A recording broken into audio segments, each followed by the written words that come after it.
मैं रामनिवास सहाचार्य श्री कल्याण राजकीय कन्या महाविद्यालय सीकर। आज मैं आपको बेंथम का उपयोगितावाद के बारे में बताऊंगा। तो इसमें हम देखते हैं कि नैतिकता की परंपरागत धारणाओं का खंडन और सुखवाद के सिद्धांत का प्रतिपादन उपयोगितावाद बेंथम की समुची विचारधारा तथा चिंतन का मूल मंत्र और आधारशिला है। बेंथम ने तत्कालीन समय में प्रचलित नैतिकता की सभी धारणाओं का खंडन किया और उपयोगितावाद को नैतिकता तथा मानवीय जीवन का आधार बनाया।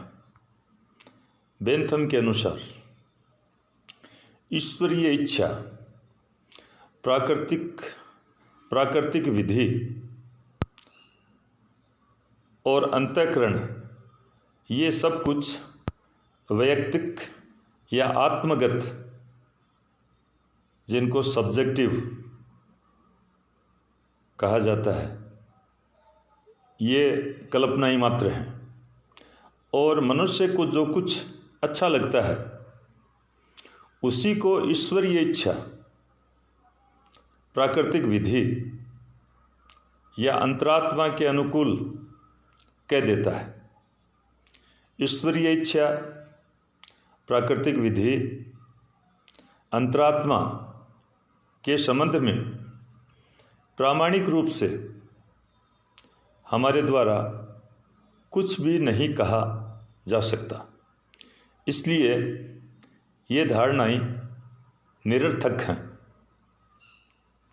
नैतिकता की इन परंपरागत धारणाओं के स्थान पर बेंथम सुखवाद में विश्वास करता है और ये मानता है कि सुख तथा दुख, दूसरे शब्दों में प्रसन्नता और पीड़ा, मनुष्य के दो सार्वभौम शासक हैं। कहने का अर्थ, जो ईश्वरीय इच्छा, प्राकृतिक विधि, अंतरात्मा, अंतःकरण, ये जो नैतिकता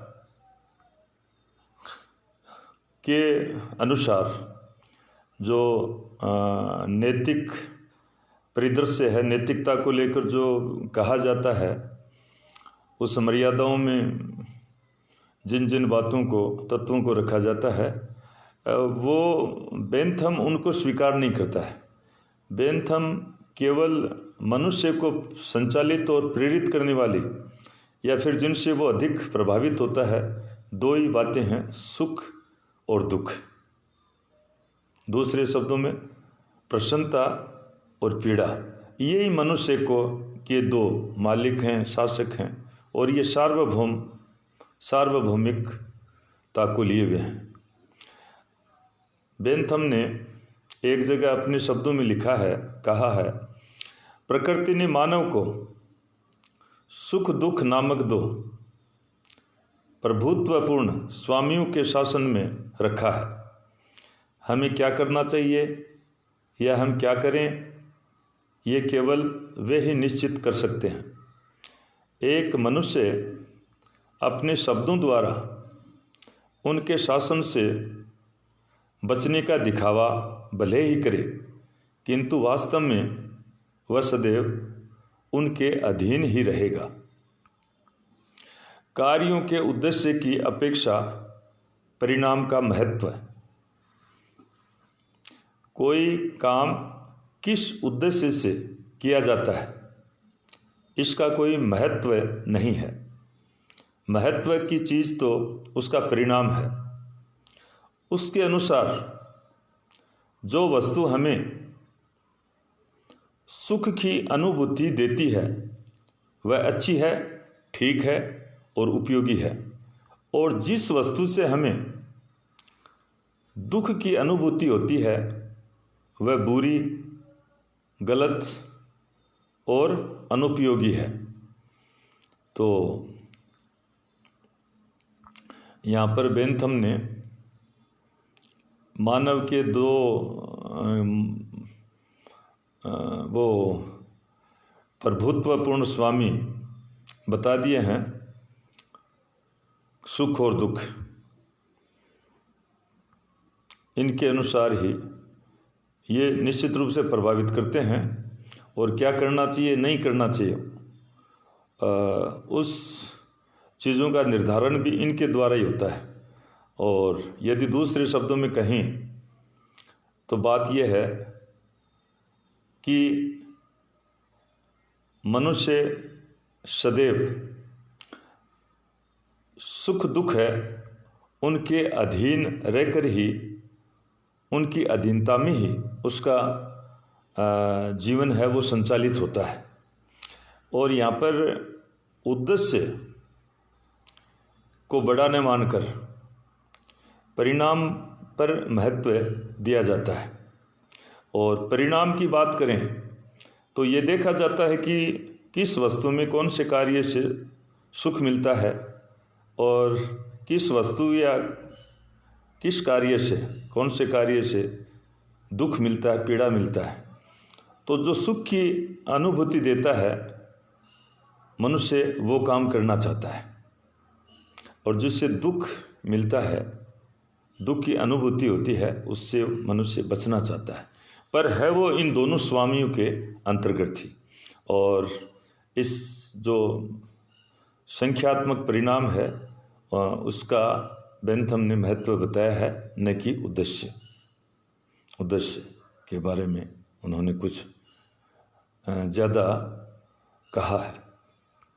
सुख दुख का स्वरूप, सुख और दुख का स्वरूप क्या है और इसका निर्धारण कैसे किया जाए, इसका बेंथम ने वैधानिक ढंग से विशद विवेचन किया है। बेंथम के अनुसार सुख के 15 प्रकार हैं।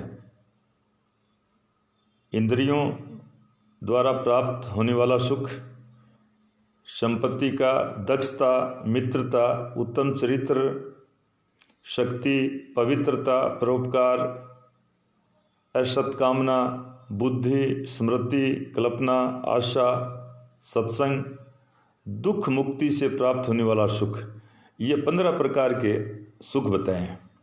और 11 प्रकार के दुख बताए हैं, जिसमें इंद्रियों से प्राप्त होने वाला दुख, पीड़ा,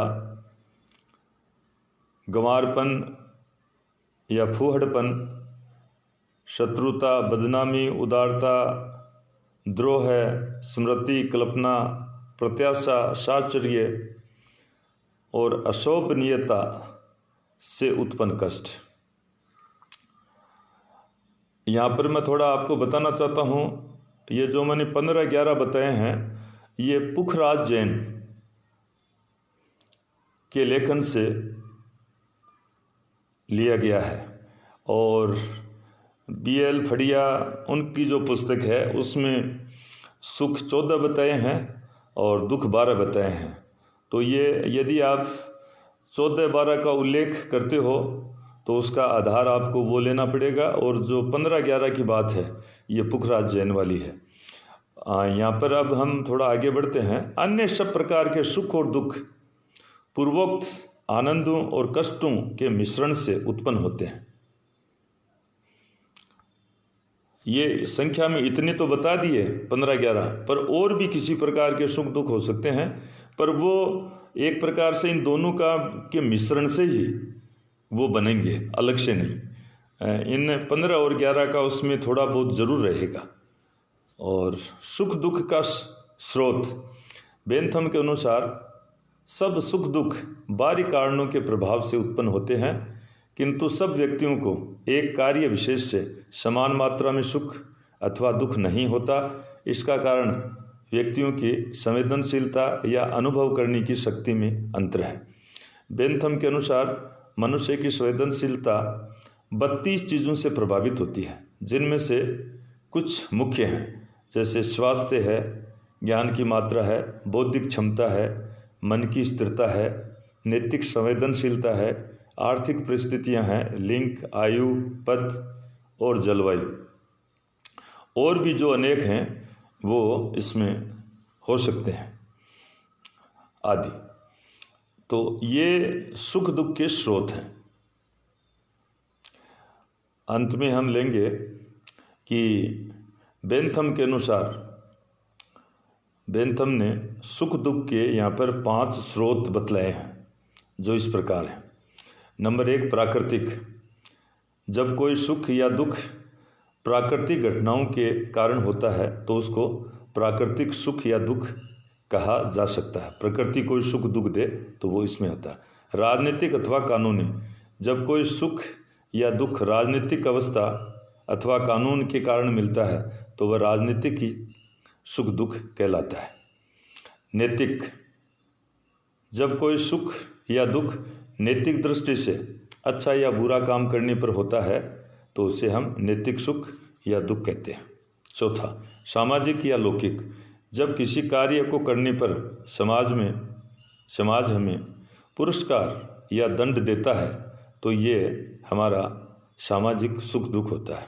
मान लो कुछ कार्य इस प्रकार से हैं, सामाजिक कार्य, सेवा के कार्य कि उनके प्रतिफल के रूप में समाज पुरस्कृत करता है, और कुछ असामाजिक कार्य समाज के विरुद्ध के कार्य हैं कि वो करने पर दुख मिलता है, कष्ट मिलता है, दंड मिलता है। तो ये सारा सब ये सामाजिक लौकिक कहा जाता है। धार्मिक मान्यताओं के अनुसार या विरुद्ध काम करने पर जो सुख या दुख मिलता है उसका स्रोत धर्म होता है, धार्मिक होता है।